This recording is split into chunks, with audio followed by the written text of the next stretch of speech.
నిర్మల్ జిల్లా కుంటాలకు చెందిన గుద్దేటి హనుమంతు ఇరాన్ నుండి క్షేమంగా ఇంటికి చేరుకున్నాడు. ఇండియా చేరుకోగానే మరుసటి రోజు ఆయన పనిచేస్తున్న కంపెనీపై బాంబు దాడి జరిగింది. దీంతో కుటుంబ సభ్యులు ఊపిరి పీల్చుకున్నారు.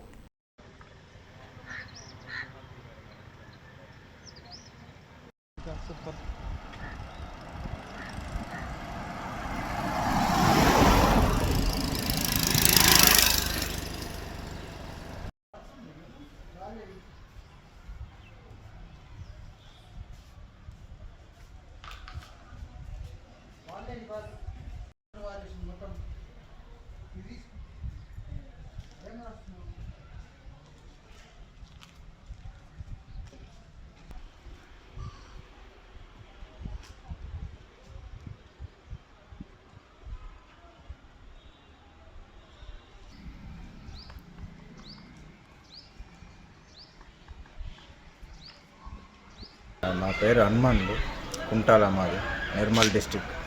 నేను గత 14 సంవత్సరాలుగా ఇరాక్లో పనిచేసేవాడిని.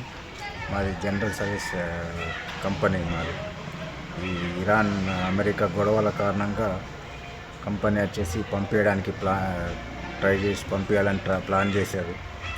ఈ వేరే కంట్రీ త్రూలో ప్రయాణాలు చేసి 4 రోజులు బస్సు బై రోడ్ ప్రయాణాలు చేసి ఇంటికి క్షేమంగా చేరుకోవడం జరిగింది. మళ్ళీ మా కంపెనీలో దగ్గర ఓ 400 మంది ఇండియన్స్ పనిచేసేవారు. అందరినీ ఇంటికి క్షేమంగానే పంపించడం జరిగింది. మా అదృష్టంగా ఏమంటే మేము వచ్చిన తర్వాత మేము ఉండే బేస్లో బాంబ్ బ్లాస్ట్ జరగడం జరిగింది. అక్కడ ప్రాపర్టీ మట్టుకు డ్యామేజ్ అయింది.